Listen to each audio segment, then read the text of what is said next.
Bonjour à tous et bienvenue au 33e Salon du Livre de Trois-Rivières.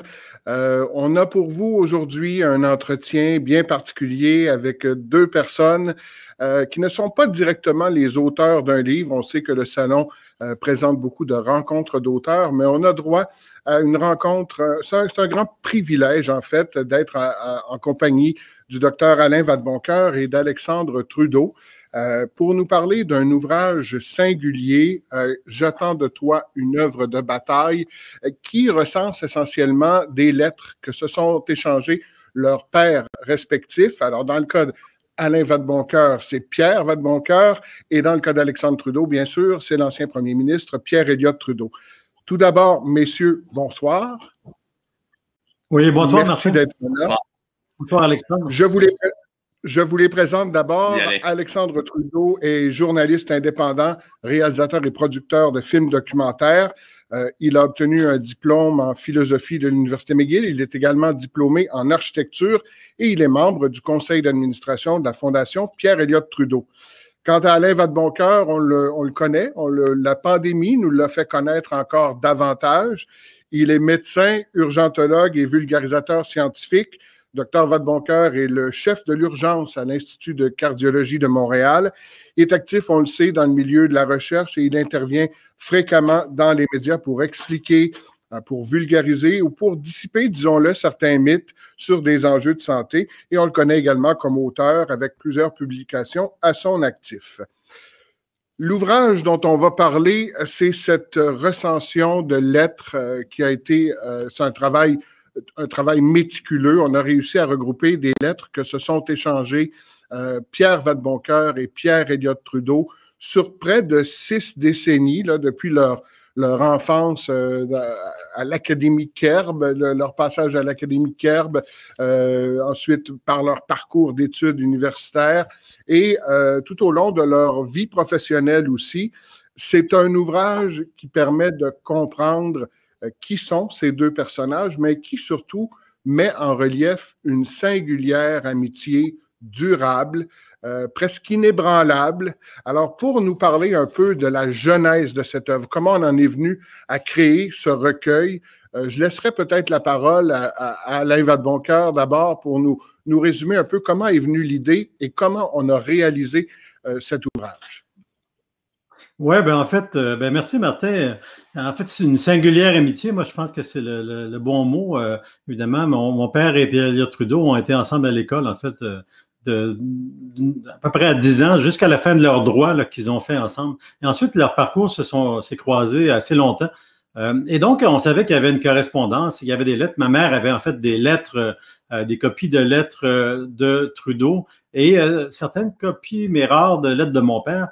Et donc, on s'est dit, il doit y avoir des lettres de mon père quelque part. Et évidemment, ces lettres-là étaient aux archives d'Ottawa, dans les affaires, en fait, de Trudeau, là, classées, et donc dans la voûte sous protection.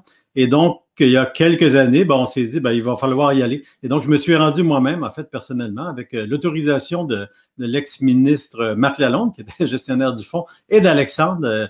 Je me suis rendu là-bas et j'ai trouvé, on m'a préparé une boîte dans laquelle il y avait beaucoup plus de matériel que je pensais. En fait, il y avait au-delà de 400-500 feuillets de mon père que j'ai donc méticuleusement sous caméra photographiés et qu'ensuite qu'on a assemblé. En fait, c'est ma fille qui les a assemblés. Et en fait, comme l'écriture de mon père n'est pas si évidente que ça, c'est ma mère qui a transcrit l'ensemble des lettres, de même qu'en fait les manuscrits ou certaines lettres de Pierre Elliott Trudeau, et qui a mené donc à la genèse de cet ouvrage qu'on a suggéré à la Maison Luxe, là, où j'ai moi-même publié. Et c'est Jean-François Nadeau qui est un ami de mon père, en fait, qui a fait, si on veut, un aperçu historique de ça, de ces deux jeunes hommes, là, qui, à partir de 42, effectivement, 1942, jusqu'en 95, vont échanger des lettres, mais surtout dans les années 40 et 50, en fait. Parfait. Alexandre, est-ce que vous étiez au courant, au courant j'imagine, mais est-ce que vous étiez aussi sensible à cette relation qui existait entre votre père et Pierre Vadeboncoeur? Vous la connaissiez déjà, cette relation? Avez-vous appris des choses dans ces lettres qu'on a regroupées? Oh oui, certain. Mon père m'avait souvent dit que Pierre Vadeboncoeur lui avait appris à écrire. Donc, il avait une grande admiration pour les capacités littéraires de Pierre Vadeboncoeur. Et comme vous allez voir, ceux qui lisent le livre, leur amitié n'a pas été simple. Il y a eu toutes sortes de phases. Ils ont pris des parts séparés sur les questions nationales et ils se sont brouillés et réconciliés. Et tout ça se déferle devant nous. En fait, c'est l'histoire du Québec, franchement, l'histoire contemporaine du Québec qui déferle devant nous dans cette correspondance. Et on sent aussi la profondeur de cette amitié qui les lie. C'est franchement touchant de voir l'histoire d'une façon aussi intime. Et dans une correspondance, tout au contraire des essais ou des écrits politiques ou historiques, il y a une candeur qu'on ne trouve pas ailleurs. Donc, c'est vraiment un beau voyage. Et c'était le fun de découvrir nos pères de cette façon-là, à travers leurs entretiens sur de longues décennies. C'est vrai que le lien avec l'histoire du Québec est très présent. Par contre, lorsque la correspondance commence, on est dans les années 40, c'est la Seconde Guerre mondiale, et ça, les deux gars, permettez-moi de dire les deux gars, parce qu'à l'époque, ça devait sûrement être comme ça qu'ils se définissaient, les deux gars n'en parlent pas du tout, ou très peu. C'est étonnant, ça m'a étonné ça. Il y a peut-être ces deux personnages très différents. Mon père était un type, surtout à 22 ans, quand il commence à s'écrire, très introverti, je dirais même souffrant. Là, on le voit dans les lettres, c'est assez évident. Et Pierre-Éliott Trudeau a commencé, évidemment, il est à Harvard, il a commencé à étudier, il va parcourir le monde. Donc, ils ont deux caractères très différents, très opposés, mais effectivement, au début, on ne voit pas, je pense qu'il n'y a pas un mot, en fait, pratiquement, il y a peut-être des allusions lointaines sur la guerre, alors que c'est en 42. Il y a beaucoup de lettres en 42, il y en a 44, 45. Du côté de mon père, j'ai l'impression que c'est quelqu'un qui était beaucoup centré sur, dans le fond, sa vie intime, comment il se sentait. Et c'est aussi des gens, ces deux jeunes hommes très proches, hein, ils vont le dire dans la correspondance, ça a été, tu as été ma plus grande amitié. Et donc, ils parlent de leur amitié, de leur relation, c'est très relationnel. Mais effectivement, ça ne parle pas beaucoup de l'état du monde, sauf ce qu'on devrait y faire, parce qu'on sent très bien, dès la première lettre de mon père, ces deux jeunes hommes qui veulent faire quelque chose. Et ça demande beaucoup comment ils vont le faire, dans l'action, dans l'écriture, comment ça va se passer. Et donc, ils veulent changer le monde. Hein, c'est des années assez difficiles au Québec. Mais on ne sent pas la guerre, on ne sent pas ces éléments-là. Ils ne sont pas touchés non plus, ils ne sont pas allés au front, ni l'un ni l'autre. Ils ne s'intéressent pas aux événements sur lesquels ils n'ont pas un impact personnel d'une certaine façon. Ils veulent leur engagement à eux. Et d'où ça vient, ça, de cette volonté de s'engager? Est-ce que c'est leur éducation qui les a un peu conditionnés à devoir agir, à devoir être constamment en action pour être, dans le fond, les leaders de la société? J'imagine qu'à cette époque, quand on fait le parcours d'une académie à Outremont, du collège Jean de Brébeuf et des grandes facultés, on est un peu prédestiné à jouer un rôle important justement pour changer ce monde-là. Est-ce que vous le percevez comme ça? Oui. Mais en fait, c'est intéressant parce que on traite vraiment. Vas-y.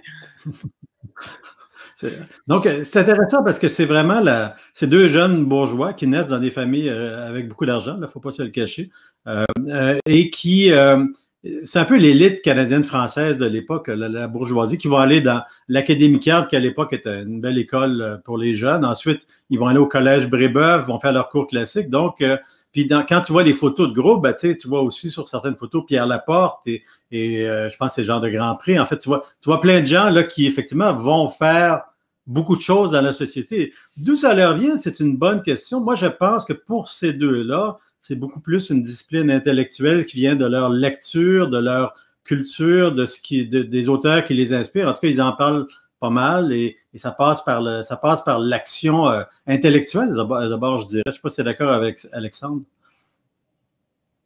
Oui, ben pour moi, c'est encore deux gars du cours classique. On peut vraiment dire que l'époque classique est bel et bien terminée ici. Mais on voit, chez eux, on sent encore deux jeunes patriciens, comme à l'époque romaine, très catholiques à l'os, apprenant le latin, citant les grands auteurs classiques. Donc, c'est rarifié, là. C'est pas le monde. Et ils ont aussi cette responsabilité qu'avait ce monde-là. Donc, ils ont le privilège d'une éducation d'élite, mais ils ont une responsabilité de donner quelque chose. de devenir les chefs de leur société. Et c'est un poids qu'ils portent. On le voit les deux le gérer d'une façon différente. Et au fil des années, assumer ce rôle-là. On le voit, cet idéalisme ou ce partage de rêves que les deux hommes ont, on le voit très bien dans les lettres, mais on voit aussi des trucs plus près du quotidien, des préoccupations liées, par exemple, aux activités ou même à l'état de santé. Vous y faisiez allusion, Alain, tout à l'heure, lorsque votre père, à un moment donné, fait appel à son ami Pierre-Éliott Trudeau pour lui recommander même un médecin à consulter, un psychologue ou un psychiatre à consulter. Donc, on est vraiment dans une palette de sujets qu'on traite dans des lettres, autant du quotidien que des grands idéaux. Oui. En particulier la santé. Trudeau est un jeune homme en forme qui fait énormément de sport. Mon père est plutôt à l'opposé de ça, puis il est très, si on veut, il est pas très en forme ni physiquement ni psychologiquement. Et donc, oui, il va lui demander des conseils. Il va, d'ailleurs, c'est intéressant. Trudeau dit, tu vas m'aider à voir et moi je vais t'aider à marcher. Donc, Trudeau étant dans l'action, il voit en mon père quelqu'un qui écrit, qui fouille la réalité, si on veut, par son esprit, alors que Trudeau, lui, c'est dans l'expérience, c'est dans l'action, ils sont très différents. Et ça va toucher des sujets effectivement très quotidiens. Par exemple, l'argent. Mon grand-père m'a fait faillite en 1936, donc mon père il se cherchait pas vraiment de travail, mais il veut partir des business. C'est toujours un petit peu, il veut éditer des grands peintres en faisant intervenir Picasso. Tu sens que le contact avec la réalité est beaucoup moins fort que celui que Trudeau a, en fait. Et donc, il lui demande, il faudrait que tu me prêtes 300$ pour partir ça. Et ça va finir même par, il en parle dans le livre, après pour la maison que mes parents vont s'acheter en 63 à Outremont, où en fait, Pierre-Éliott Trudeau va prêter littéralement une partie des montants. Et donc, cette relation-là est toujours là un petit peu aussi. Ils font des blagues là-dessus, ils font des contrats un peu amusants là, autour de ça, parce que dans le fond, ils ne prennent pas ça au sérieux. Trudeau ne prend pas mon père du tout au sérieux du point de vue financier, d'ailleurs. Vous allez me permettre, Alain et Alexandre, de lire un tout petit passage de l'acte notarié, justement, pour le prêt, pour l'achat de cette maison. On le reproduit à la toute fin du livre. Et il y a les considérations, les clauses légales habituelles, mais il y a aussi certains éléments qui sont ajoutés et qui sont ratifiés par le notaire. Entre autres, on dit que le prêteur a consenti ce prêt d'argent par amitié pour l'emprunteur, qu'il désapprouve moralement l'achat de cet immeuble dans les conditions actuelles comme une opération financière hasardeuse et qu'il souhaite cependant à l'emprunteur l'astuce, le courage et la persévérance nécessaires pour s'acquitter de ses obligations. Et en revanche, l'emprunteur, donc Pierre Vadeboncoeur, indique qu'il tient à souligner une amitié qui l'honore, qu'il tient pour inopportunes les théories économiques du prêteur dans le domaine privé et qu'il consent à l'avance à ce que le prêteur, pour l'avenir, récuse tout reproche que pourra lui faire l'emprunteur pour sa connivence à cette entreprise hasardeuse. Ça en dit long sur ce lien qui est amour, je dirais pas amour-haine, là, mais ce lien très particulier qui unit les deux hommes. Jusque devant le notaire, on prend soin d'y aller de quelques craques bien sentis. Ouais.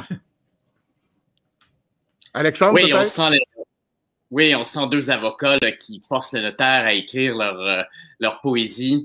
Mais c'est un bon exemple aussi de ces deux amoureux du français. Et donc, ils s'amusent beaucoup à soigner leurs phrases et à monter des charpentes farfelues en français et puis se livrer des messages à la fois drôles, parfois plus tragiques.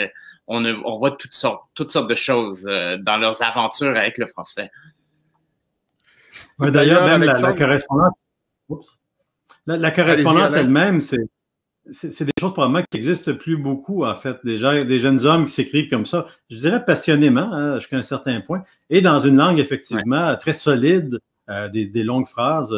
Je dirais que même mon père, à certains moments, en écrit long, là, et un peu verbeux, mais c'est vraiment du français classique de jeunes hommes qui vont écrire aussi dans leur vie, pas mal.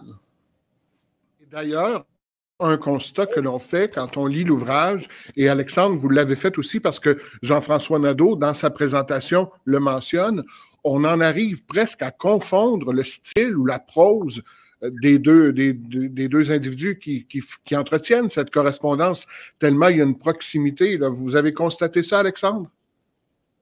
Ben, clairement, comme j'ai dit plus tôt, Pierre Trudeau admirait beaucoup l'écriture de Pierre Vadeboncoeur et je pense qu'il l'a comme copié un petit peu. Et ils avaient pas, comme je disais, ils avaient pas peur d'écrire de longues phrases complexes à la façon, comme si c'était le latin, franchement. Ça faisait partie de leur fierté. On écrit de nos jours d'une façon plus simple, mais eux, ils se laissaient aller. Ils se laissaient aller puis ils aimaient ça. Ils aimaient ça. Alain, on retrouve beaucoup d'humour aussi dans cette correspondance, même si on aborde certains aspects plus graves de leur vie respective. On sent quand même toujours beaucoup d'humour, peut-être pour désamorcer certaines situations. Est-ce que, selon vous, c'était ça que les deux correspondants voulaient faire, un peu alléger certains aspects de leur relation épistolaire? Ben, en fait, je pense qu'on voit beaucoup tous les registres. Ça va du grand drame psychologique aux relations amoureuses dont il parle, et ça va aussi dans l'humour. C'est évidemment des jeunes hommes qui avaient été, qui confrontaient leurs idées. Je pense qu'il ne faut pas se le cacher. Il y a, même par moments, ça devient assez intense. Mais il y a aussi effectivement de l'esprit de l'humour. On le voit dans le contrat notarié, mais dans leurs lettres aussi. Il y a de l'autodérision également. C'est pas des. Même Trudeau est pas si sûr de lui-même, on le voit dans les lettres, et donc des fois ils se remettent en question, des fois ils se font des reproches. Bref, ça couvre, je pense, l'ensemble de l'œuvre, des émotions de deux jeunes hommes qui ont une très forte amitié, et ça couvre tous les registres. Évidemment, là où ça va commencer à être vraiment intense et difficile, c'est quand il va y avoir une rupture politique, et là, dans les années 60, là, le ton va changer. Ça va être moins léger, on pourrait dire. Mais d'ailleurs, Pierre Vadeboncoeur en fait un peu le reproche à Pierre Elliott Trudeau. Il évoque cette blessure profonde qui est causée par l'engagement politique, à plus forte raison au fédéral, parce que les deux hommes étaient davantage connus peut-être pour leurs affinités avec le provincial ou des activités plus près de la réalité du Québec à cette époque. Alexandre, est-ce que vous étiez bien au fait un peu de la déception provoquée par le fait que votre père se lance en politique au détriment des idées qu'il entretenait à l'origine avec son ami Vadeboncoeur? Ben oui, il faut se le dire que les jeunes amis de Pierre Trudeau à l'époque, les années 40, par exemple, disaient que Pierre Trudeau allait devenir premier ministre du Québec. Le Canada était jamais en tête pour ces gens-là. Donc, c'était très surprenant. Et c'est la transformation. Mon père est devenu voyageur, grand voyageur, je dirais même, à la fin des années 40. Et dans les années 40, on l'a su quelques années après sa mort dans ses écrits qu'il était séparatiste, nationaliste, ethnique, corporatiste, catholique, toutes sortes de choses qu'il a laissées derrière lui au fil des ans.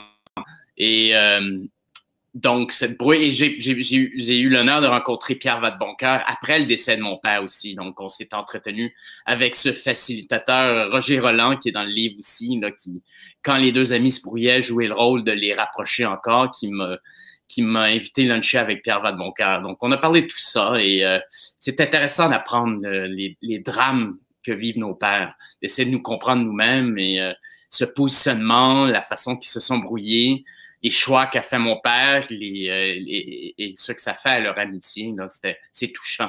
Ils se confessent, je voulais dire, l'un à l'autre aussi. Ces lettres-là leur servent d'instrument de confession. Et donc, c'est hyper personnel. Ils servent de ces lettres pour se comprendre eux-mêmes. Ben, observé entre les deux hommes à partir, entre autres, de la crise d'octobre et de l'engagement politique de Pierre Trudeau et ces retrouvailles qui ont été provoquées, je pense que c'était au terme d'un conventum de Brébeuf, où les deux hommes se sont retrouvés et ont fait fi de cette rupture pour renouer leur espèce de profession de foi envers cette amitié qui les unissait depuis leur enfance. Ouais, ben, en fait, vous l'avez mentionné, la rupture c'était vraiment une rupture au sens, mon père avait été heurté, pas seulement par le choix de Trudeau, il y avait Jean Marchand qui était là, qui était son ancien président de CSN, qui admirait beaucoup. Avec Pelletier, disons que l'amitié, c'était un petit peu plus difficile, mais et cette rupture-là a duré longtemps. Ils ont continué à s'écrire jusqu'en 72-73, quelques lettres, mais où le ton est très solennel, bien qu'ils font allusion à leur amitié. On sait qu'ils n'ont pas eu de contact pendant 22, 23 ans, là, entre 1973, grossièrement, puis quand ils vont se revoir en 93-94. Et c'est vraiment, évidemment, c'est un fossé du point de vue politique. Ils n'ont pas eu de contact direct ou indirect à ma connaissance, mais c'est par effectivement les conventums de Brébeuf, qui est leur ami commun, donc Alexandre a mentionné, Roger Roland, qui va les réunir. Puis moi, je me rappelle bien, parce que mon père avait une certaine appréhension de comment ils allaient vivre ça, cette rencontre-là. Évidemment, ces deux hommes qui ont 73, 74 ans à ce moment-là, donc c'est plus des jeunes hommes. Et ils vont se voir. Puis mon père avait trouvé la rencontre tout à fait sympathique et charmante. Puis ils avaient récidivé, pas souvent, là, à quelques reprises, 2-3 reprises. Mais en fait, c'est un peu ce qu'on voit parce qu'ils étaient extrêmement proches, jeunes. Et ce qu'on voit, c'est que malgré le mur politique, on pourrait dire qu'il y avait entre les deux, la relation fondamentale n'avait pas été altérée tant que ça. Ils avaient retrouvé le plaisir de se revoir à ce moment-là. Et ça, c'est un peu la leçon du livre, dans le fond, c'est que les liens et les amitiés vont bien au-delà souvent de tout ce qu'on met dans nos vies, là, qui peut être une barrière à ça. Et donc, il y a quelques lettres. Je veux dire, Pierre Elliott Trudeau, la dernière lettre, elle est de Trudeau, c'est en 95, et il finit en disant « Ton tout tatoué, Pierre Elliott Trudeau ». Donc, tu sens que le lien est encore là, et là, il vient de se passer quand même une trentaine d'années de rupture politique là, intense. Donc, il y a une certaine beauté là-dedans à travers ça. Et même avant ça, il l'interpellait par son surnom à Pierre Vadeboncoeur, c'était Pote. Alors, à un moment donné, c'était même mon pote de merdre, peut-être en référence à l'œuvre d'Harry. Il y avait de la familiarité entre les deux, absolument. Mais ils ont été élevés ensemble, hein, c'est ça. Et ce qui est intéressant... Je dirais que je l'ai vu avec mon père, je le vois avec mon frère. La politique, c'est très dur sur les amitiés. Un premier ministre n'a pas la facilité d'entretenir les amitiés. Tout devient très instrumental et on le sent dans la correspondance aussi. Pierre Vadeboncoeur qui l'accuse, qui l'attaque, et Pierre Trudeau qui doit prendre ses distances. Le rôle de premier ministre ne permet pas grande émotion, franchement. Et on voit une conséquence de ça aussi je pense que c'est après le décès de votre père, Alexandre, où c'est Pierre Vadeboncoeur qui réagit aux propos que tenait un chroniqueur du Devoir et qui faisait allusion au caractère un peu hautain, un peu détaché de Pierre Elliott Trudeau. Et Pierre Vadeboncoeur dit non, c'est pas le Pierre Elliott Trudeau que moi j'ai connu. Comment vous réagissez par rapport à ça? Peut-être d'abord Alexandre? C'est un autre élément très touchant de cette correspondance, c'est qu'on arrive vraiment à voir la personne. Et tous ceux qui ont bien connu Pierre Elliott Trudeau, là, ses enfants bien sûr, mais ses bons amis comme Vadeboncoeur et le reste, savent le grand écart qui existe entre la personnalité publique et l'homme en tant que tel, qui était beaucoup plus doux, prudent, introverti, on dirait à la limite, très généreux, et l'autre côté, cette performance où on voit un homme très sûr de lui, très arrogant, et on comprend justement que c'est encore une carapace politique. C'est l'armure d'un guerrier politique. Et le véritable homme, il est tout autre. Et Pierre Vadeboncoeur ne faisait que le signaler par après. C'est très touchant tout ça. Et Alain, comment on explique que votre père se soit ainsi porté, en quelque sorte, à la défense de son grand ami? Parce que justement, ça a été son grand ami et je me rappelle bien, donc, je me rappelle bien quand il avait lu l'article, en fait, de Louis Cornelier, il avait été heurté. Mais surtout, il disait, c'est faux. Mon père on n'aurait pas rajouté, mais il a simplement dit quel homme était Trudeau, et comme le décrit Alexandre, quelqu'un qui était très différent de l'image qu'il avait politiquement et de l'image qu'on s'est construit de lui, en particulier au Québec, on pourrait dire, de l'homme politique.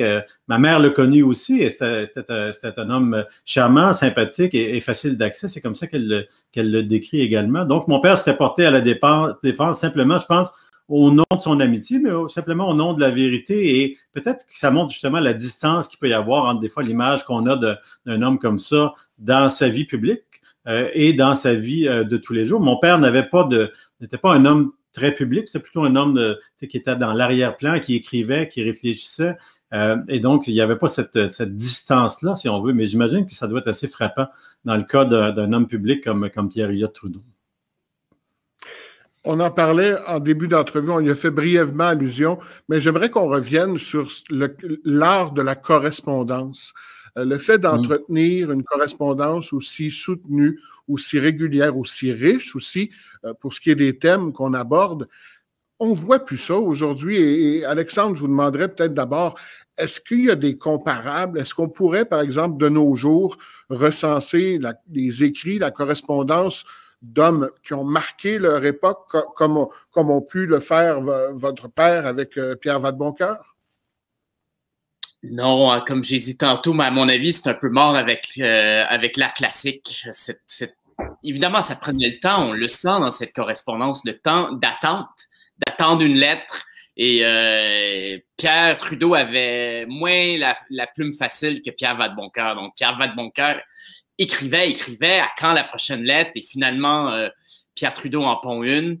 Mais la temporalité de cette époque n'est plus du tout le même maintenant. Maintenant, on s'échange des petits messages rapidement, mais prendre le temps de prendre une plume et faire un brouillon peut-être et bien composer ses phrases, y mettre des blagues, y mettre des références. L'art, il faut le dire, est peut-être un petit peu mort. Et ce qui fait encore, c'est un voyage dans le temps à rentrer dans cette correspondance-là, de voir cette façon d'être entre les gens et cette profondeur qu'on se donne dans une écriture intime à un ami, à quelqu'un à qui on ne doit rien expliquer, qui comprenne déjà d'où on s'en vient. Alain, est-ce que vous êtes d'accord que l'absence de ce type d'échange fait en sorte qu'aujourd'hui, on a peut-être des politiciens différents, des hommes politiques et des femmes politiques différentes? Est-ce que au niveau de la réflexion et du partage des idéologies, il y a quelque chose qui nous distingue, qui distingue notre époque de celle qu'ont vécu les deux Pierres?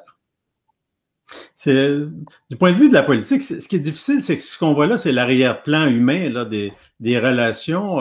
Et cette trame-là, comme l'a dit Alexandre, je pense pas qu'elle existe encore. Tu sais, reconstituer la correspondance de deux personnes aujourd'hui, il faudrait probablement mélanger des courriels, des textos, peut-être quelques écrits, mais la lettre qui était vraiment un événement en soi, recevoir une lettre, la parcourir et répondre, c'est tout un art. D'ailleurs, qu'on a découvert chez mon père, bien au-delà de ce qu'on pensait. Tu sais, on savait que mon père écrivait des lettres, mais quand ma mère, en fait, s'est mis à classifier ses lettres, sa correspondance, on parle de milliers de lettres. Là, on a publié quelques échanges épistolaires, donc, et souvent, il faut prendre le quart ou le tiers de ce qui est écrit, parce qu'il écrivait continuellement des lettres, et de manière assez étonnante, avec un style un peu plus souple. Mon père était quelqu'un qui corrigeait beaucoup quand il écrivait un manuscrit. C'était surcorriger ses manuscrits. Mais ses lettres, évidemment, c'est un premier jet, puis il y a une fluidité. Évidemment, bon, il y a un métier aussi d'écrivain qui est là. Tout comme du côté de Trudeau, c'est des jeunes hommes qui savent écrire. Mais ça, on l'a découvert dans le fond, en fouillant dans les boîtes, tout ça, à quel point les lettres, pour mon père, ça a été quelque chose de tout à fait majeur. Il y a des gens dans sa vie qu'il n'a pratiquement jamais rencontrés et avec qui il a échangé une correspondance soutenue. Et on a certainement d'autres publications qui vont s'en venir parce que, bon, il y a un intérêt, un regard historique, mais aussi littéraire sur la réalité à travers tout ça. Alexandre, j'ai envie de vous demander, est-ce qu'à la lecture de ces lettres, il y a des choses que vous avez apprises sur le caractère de votre père ou sur sa personnalité que vous vous êtes dit, Ouais, peut-être que moi aussi, je suis un peu comme ça, parce que bon, il y a le jeu des générations qui joue là, au moment où ils ont entretenu cette correspondance. Ils étaient nécessairement plus jeunes. Retrouvez-vous certains traits de caractère ou de personnalité que vous avez peut-être décelés dans ces lettres? Oui, certainement, dans le sens que, comme je disais, que j'ai connu mon père, je suis né à un père politicien, donc je connais déjà cet homme qui portait cette armure dont je parlais tantôt. Et je me disais, comment ça qu'il est de même avec les gens? Je voyais pas la facilité de l'amitié chez mon père. Peut-être je l'ai vu un petit peu plus tard, comme Alain décrivait dans les années 90, mais il était vieillard à ce moment-là. Mais là, je vois quelqu'un, pour moi aussi, les amitiés sont très, très importantes. Peut-être c'est la plus grande richesse qu'on peut avoir, selon moi, les amitiés. Puis de voir que mon père avait pas juste des amitiés, mais vivait de ses amitiés aussi. C'était touchant. C'est touchant de voyager avec eux autres, puis de jouir de leur amitié aussi. Je trouvais ça vraiment émouvant, et ça l'a humanisé pour moi aussi. Aussi, je dirais sa générosité. Mon père, je l'ai vu comme quelqu'un de froid et qui pince les sous, mais il venait en aide à ses amis, même quand il était en brouille, il était prêt à prêter de l'argent à ses amis. C'était bien de voir ce côté magnanime de Trudeau.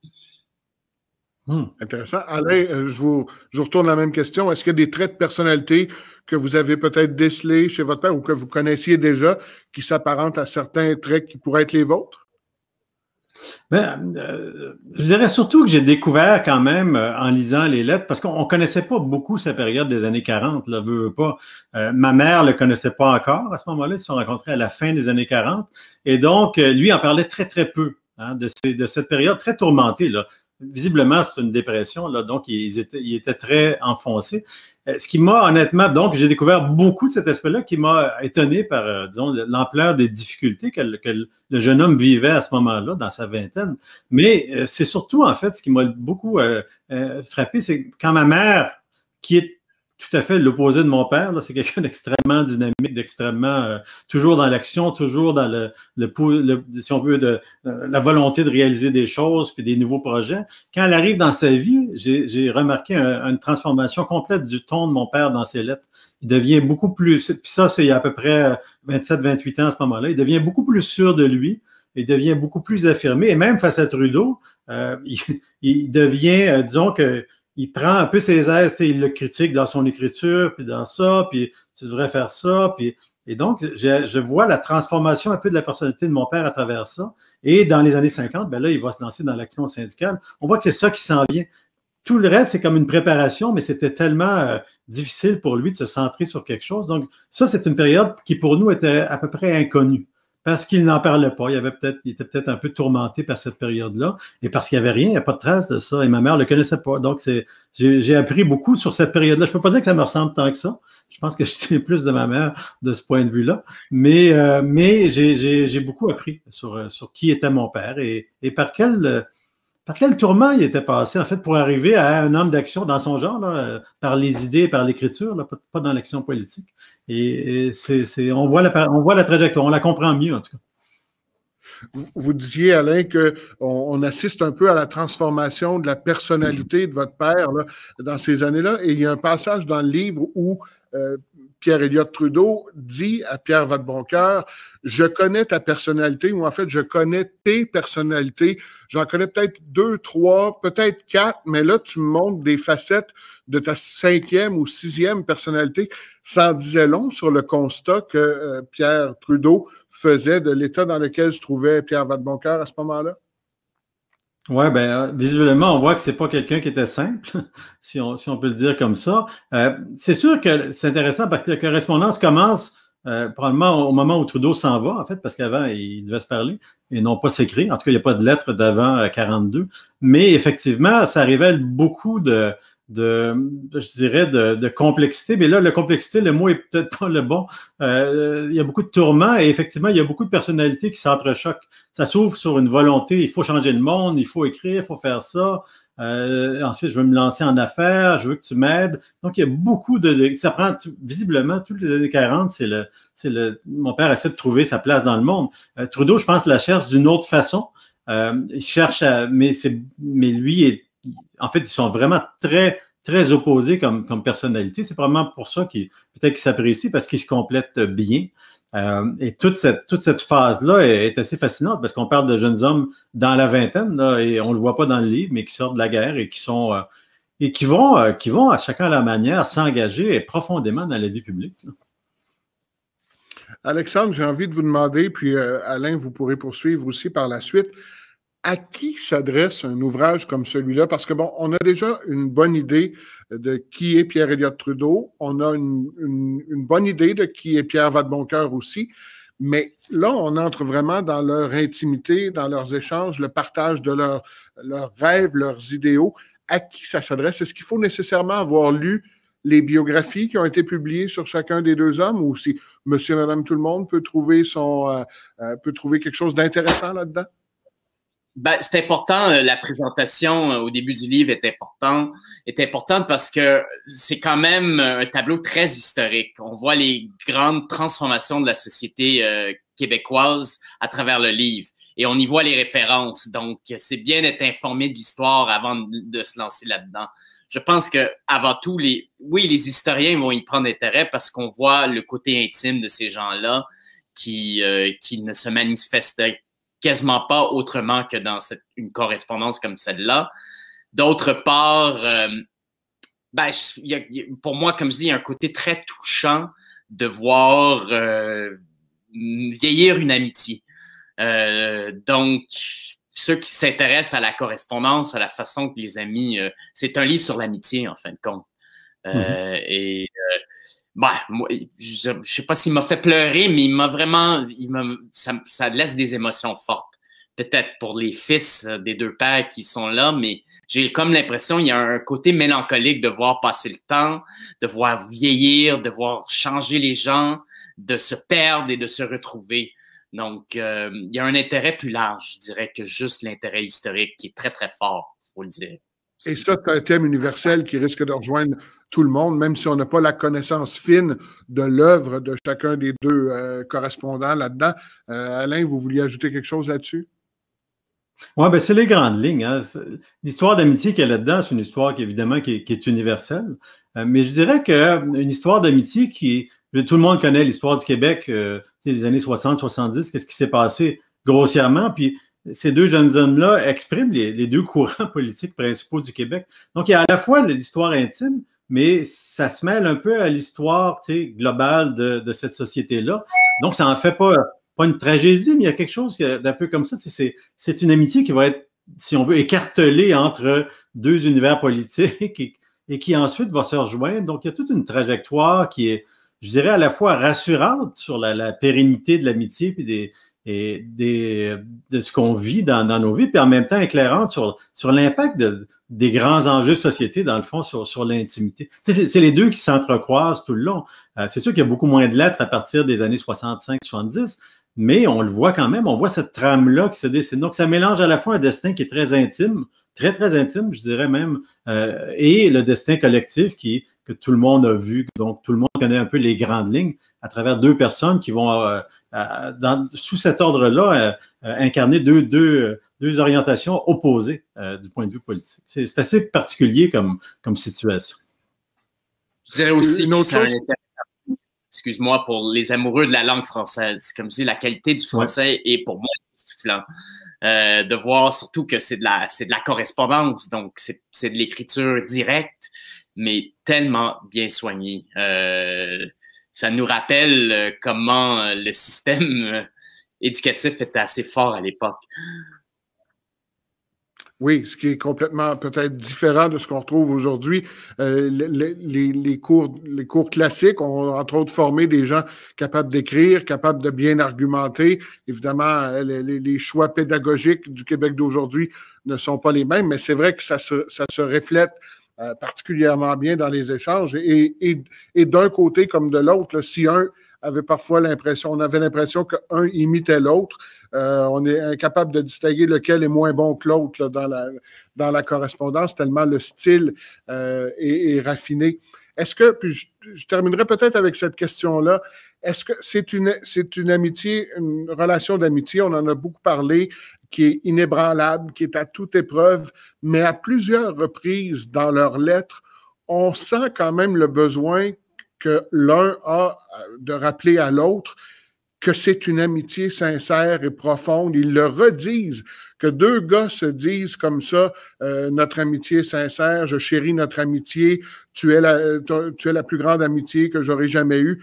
Ça revient beaucoup. Est-ce que le fait de devoir le dire ou le rappeler, c'est peut-être pour se réconforter qu'on est bel et bien, au-delà des divergences d'opinion, dans une réelle relation d'amitié? Peut-être Alain d'abord?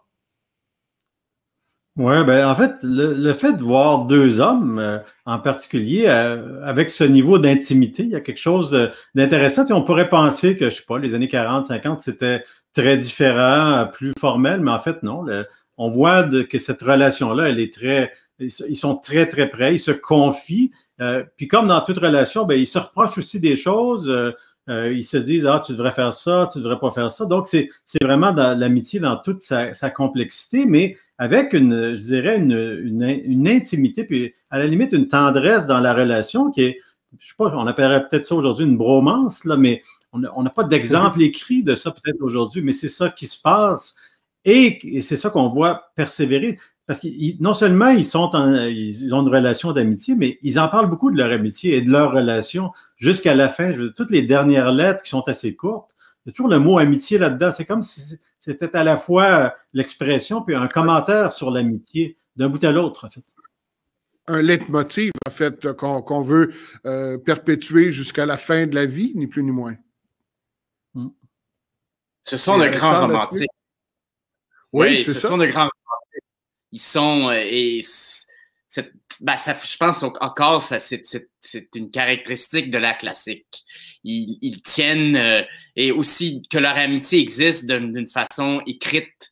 C'est pas assez juste de se parler, de se dire de blaguer. Il faut vraiment se vider le cœur. Et c'est par cette amitié qu'on apprend à se connaître nous-mêmes. Donc non, je pense que cette qualité romantique, on la trouve pas autant maintenant entre les gens. Il y a une froideur peut-être qui s'est perdue, qui est entrée en jeu avec la perte aussi de cette relation épistolaire qui était si particulière, si candide. Tout à fait. Messieurs, je vous remercie d'avoir parlé avec autant de générosité de vos pères et de leur correspondance. Je pense que moi, après avoir terminé la lecture de cet ouvrage, je me suis dit, je souhaite à tout le monde, qui qu'il soit, de vivre une amitié aussi intense, aussi réelle, aussi tangible. Je pense que c'est un bel exemple. Et peut-être pour faire suite à la petite question que je posais tout à l'heure, à qui s'adresse l'ouvrage, bien, sur ce simple aspect-là de la découverte d'une amitié franche et sincère, il s'adresse vraiment à tout le monde. Je vous rappelle le titre, « J'attends de toi une œuvre de bataille ». C'est un échange de correspondance entre Pierre Elliott Trudeau et Pierre Vadeboncoeur. C'est publié chez Lux Éditeur. Et d'ailleurs, je me permets de vous mentionner que dans le cadre de votre visite virtuelle au Salon du Livre, vous pouvez bien sûr aller sur le stand virtuel de Lux Éditeur. Et je vous rappelle aussi que les personnes qui se sont inscrites pour assister à cette discussion virtuelle avec Alexandre Trudeau et Alain Vadeboncoeur, ben, courent la chance de gagner un exemplaire du livre. Hein, c'est notre façon de vous dire merci. Vous avez entré vos adresses de courriel et si vous gagnez, on va bien sûr communiquer avec vous. Mes derniers mots seront pour vous, Alexandre et Alain. Un grand merci. J'espère que vous avez apprécié l'exercice. Oui, absolument. Merci beaucoup, Martin. C'était très agréable de reparler à Alexandre aussi de la publication. Messieurs, merci beaucoup. Et j'espère qu'on aura le plaisir de voir cet ouvrage-là connaître une longue vie. Et merci à vous deux pour votre générosité. Merci à vous à la maison de nous avoir suivis.